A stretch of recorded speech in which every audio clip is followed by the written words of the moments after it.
Hey everybody, this is Michael Hendricks coming back at you again, just like I promised, with some more videos. This time, we're going to talk a little bit more about the social contract, legitimacy versus illegitimacy in government, and then also freedoms versus control. So last time we were talking about the social contract. The big guy in the state of nature kept hitting the little guy in the head, taking his stuff.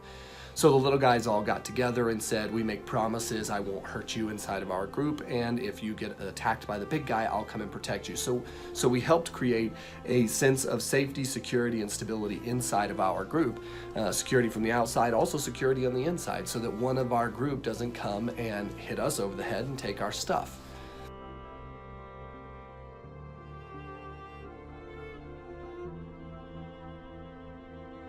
Now, out of this was formed governments, because what they ended up doing was creating these bodies that were either elected, appointed, or in some way, shape, or form got put in power to make sure that the social contracts were being abided by everyone, and that the social contract was enforced. So the rules that were happening inside, the different agreements that had been made.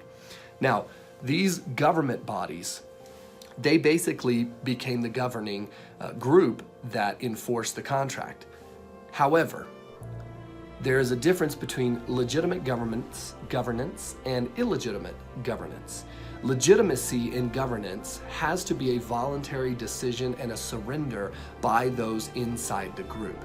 In other words, if I'm going to surrender a freedom in order to be part of this social contract, then I have to do it voluntarily in order for the governing body over me to be legitimate. Illegitimacy is like what's happening in Venezuela, what has happened in Cuba, what happened previously in Russia, where sometimes they actually start out legitimate, but then they begin to abscond or steal the freedoms from the people and become illegitimate, because now they haven't allowed there to be a voluntary offering or surrender of those certain freedoms.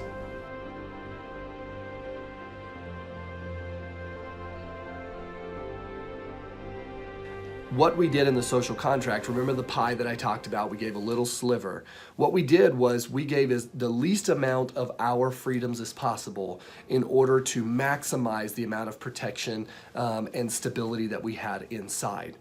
But here's the thing. Every time we surrender a freedom, we surrender control. So in the social contract, originally state of nature, I surrendered my freedom to go and hit you in the head if I was able and take your stuff. I agreed that I wouldn't do that. I surrendered that freedom that I had in the state of nature. And therefore, I surrendered the control, because with the governing body that was then formed, if I did that thing which I promised not to do, then they could come and they could physically take me, arrest me, and enforce the social contract against me. So every time I surrender a freedom, then I'm actually surrendering control to someone else. This is a real big issue. The reason is because most people don't take this out to the nth degree.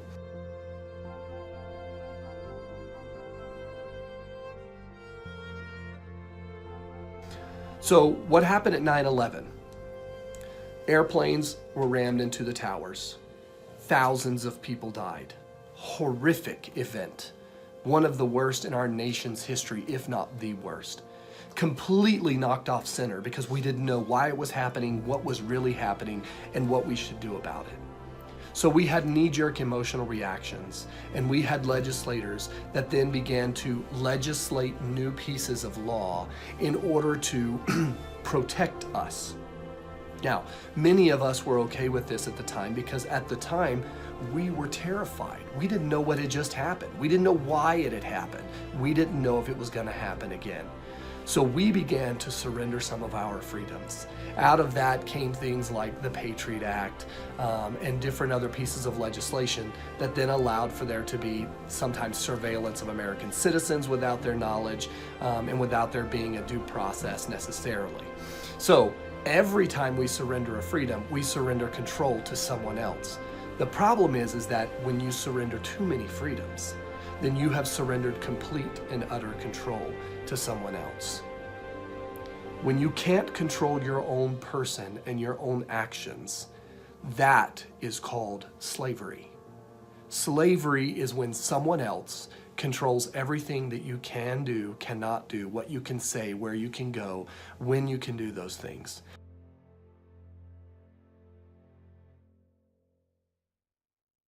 please comment down below in the Facebook or other areas and let me know what you want to talk about. Let's join the conversation. Let's move forward and let's get this thing rolling. We need to talk more about these issues because they are of utmost importance. I'll talk to you soon.